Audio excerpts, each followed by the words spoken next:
sekam mentah ya. Kemudian 2 pasir malang, 2 bagian pasir malang dan 2 bagian kokopit.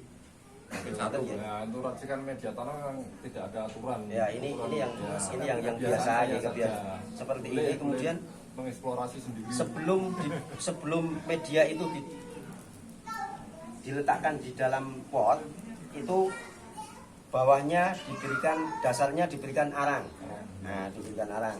Kemudian untuk potnya itu diberikan lubang tambahan di samping. Ngerti ya, Pak? Di bawah. Nah, di bawah samping. Di samping juga tidak apa-apa. Nah, lubang yang bawaan dari pabrikannya itu biasanya kan cuma sedikit 4. Ya. Mesti Nah, ini di dalam ini air lebih banyak. kalau 4 ini kalau ada yang terhalang media tanam Dia itu juga terlalu padat. biasa. Ya. Ora iso Ini saya tambahkan di samping ini biar dia lebih mudah.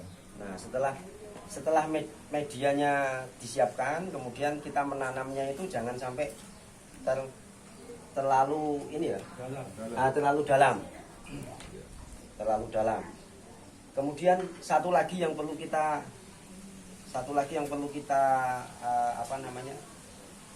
perhatikan, pot yang akan kita sediakan itu harus dilihat banyak sedikitnya akar. Maten ya. Besar kecilnya. Nah, penyesuaian pot. Besar kecilnya pot yang kita gunakan itu tergantung dari banyak dan tidaknya akar itu. Semakin banyak maka potnya yang kita semakin besar. Maten ya, Mas? Iya. Jenis-jenisnya akan ada yang Menyesuaikan akar. Besar ini pun kalau dia akarnya sedikit, saya kasih pot kecil. pot 10. kecil. Itu ya. Terlalu banyak sementara akarnya sedikit dia rawan busuk.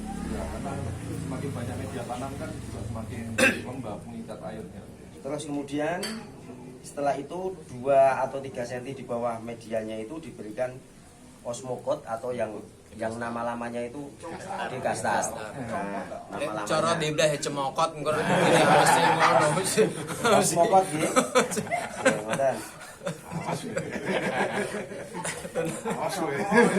Terus kemudian untuk penyiraman tergantung dari kita lihat perkembangannya. Untuk komposisi racikan media tanam memang sebaiknya menyesuaikan kebiasaan kita menyiram. Ya, ini kita yang sering menyiram ya kita bikin lebih poros. Ya, gitu. Terus kemudian lagi ya. Setelah kita tanam kemudian ada masalah daun kering, ya. Daun atau menguning, daun menguning tadi yang perlu kita lakukan adalah kita bongkar. Kemudian kita perhatikan akar dan batangnya. Ya, bagian Ya, dasar. bagian dasar. Jika akar dan batangnya itu masih bagus, maka kita cukup memotong daun dan menanam lagi dengan media yang baru. Nah, kita siapkan media yang baru. Tetapi jika ada akar yang melonyot, ya, akar yang melonyot atau batangnya perlu kita potong ya, potong sedikit, sampai hilang spot merahnya. Setelah kita potong jangan lupa ditutup pakai Plastik. betadin. betadin boleh. Setelah dipotong kemudian diberikan fungisida, direndam kira-kira 30 menit. Baru kita tanam lagi. Direndam dulu. Ya, direndam dulu. Setelah itu bekas lukanya kita kasih antrakol boleh, tunggu diberikan sampai kering.